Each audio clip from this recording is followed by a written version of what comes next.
मावथि लोगोफोर दायो साननैसो बोथोरा एसेबां थिग नङा बेनिखायनो जोङो एसे एलार्टआव थानो नाजा मानोना थांखिया जोंनि हादोर सोरजिनायनि गोजोन आरो खौसेथिखौ नागिरनानै हारि आरो उदांस्रिनि थाखाय आखायाव हाथियार लानानै सान हर सान्दुं अखा न' बां नेवसिनानै 34 बोसोर सोमावसारबोनाय दावहारु हानजाफोरनि सुंद' जारिमिनखौ गोथौयै नायबिजिरोब्ला जोङो नुनो मोनो बिथांमोना हारिनि थाखाय बेसेबां सेक्रिफाइस खालामदोंमोन जाय बिथांमोना दिनै BTR गोरोबथानि थाखाय आखायाव हाथियार लानानै बिथांमोननि गुबै नंगुबै सिमाङानो जादोंमोन मोनसे आलादा रायजो सोरजिनाय बेनो जादों सनानि बड'लेण्ड जोङो गाव गावनि मोननांगौ मोनथायखौ मोननो थाखाय हारि आरो उदांस्रिखौ लानो थाखाय बिथांमोना आखायाव हाथियार लानानै सोमावसारदोंमोन नाथाय बे BTR गोरोबथानि थाखाय दावहा नांबोआखैमोन आसाम सरकारनि गादबनाय नासयनाय आरो होबथानायनिफ्राय उदांस्रि मोननो थाखाय दिनै NDFB हानजाया गोलाव सम सोमावसारबोदोंमोन बिथांमोना गाव गावनि बेसेन गोसा जिउखौ हारिनि थाखाय बावसोमबोदोंमोन न'खराव गावनि आंगोनि बिमा बिफा बिब' बिनानावमोननि सायाव दुखु दाहा होनानै आरो गावनि मोजोमसे जिउखौ दुखु खस्थ' लानानै सुथुरजों दावहा नांबोदोंमोन दिनै उदांस्रि मोननो थाखायनो नाथाय दिनै बिथांमोननि सोमावसारबोनाया प्रमद बर' बिथांनि दैदेननायाव आसाम सरकारजों लोगो जाहैनानै NDFBनि सोमावसारबोनाया इयुननि समाव बबे लामाथिं मा जाहैगोन जोङो बुंस'नो हाया एबा जोङो मिथिस'नो हाया दिनै NDFBआ आलादा रायजोनि थाखाय बर' हारिनि थाखाय थै-थां जुजिबोदोंमोन नाथाय दिनैसिमबो बेफोरबायदि थै-थां गोबां जोहोलावफोरनि जिउ बावबोनाय हारिनि थाखाय सेक्रिफाइस खालामबोनाय दिनै बिनि फिथाइखौ जोङो नुनो मोनाखै हारियाव दिनैसिमबो बे सोमावसारबोनायनि फिथाइया थायाखै जाय सरकारा दिनै BTR मुंनि मोनसे सुक्ति खालामदोंब्लाबो सरकारजों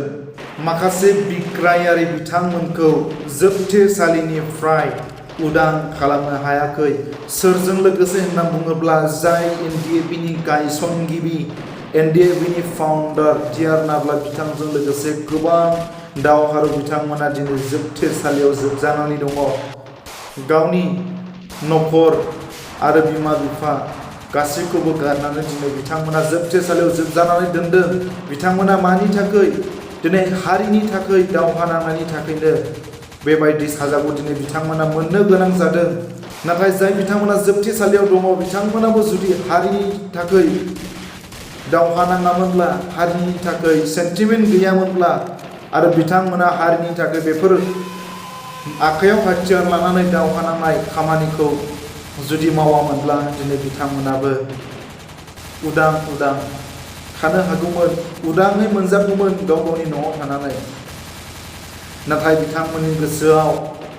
गाबखांनाय दङ हारिनि थाखाय बिथांमोननि गोसोआव उखैनाय दङ दिनै हारिनि थाखाय बिथांमोननि गोसोआव गोबां हारिनि सेन्टिमेन्ट दङ बिनि थाखायसो बिथांमोना गावनि आंगोनि न' बिमा बिफा गासैखौबो नागारनानै दिनै हारिनि थाखाय गावनि बेसेन गोसा जिउखौ बावसोमदोंमोन दिनै गावनि हारिनि थाखाय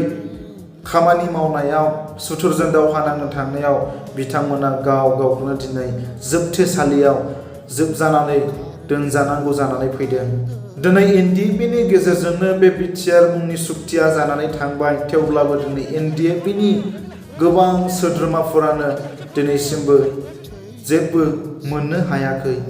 दिनैसिमबो बर' बिमानियाव खुसिनि मोदै बोहैयाखै दिनैसिमबो बर' बिमायानि गोरबोआव गाबखांनाय दङ हारिनि थाखाय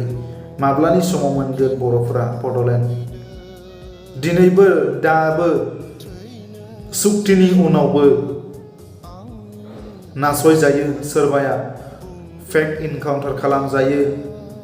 बबेयावबा बर'फोरहा दिनैसिमबो इभिक्सन खालामजायो। बेसेबां दुखुनांथाव, बेसेबां साननो गोनां दिनैसिमबो बर' हारिया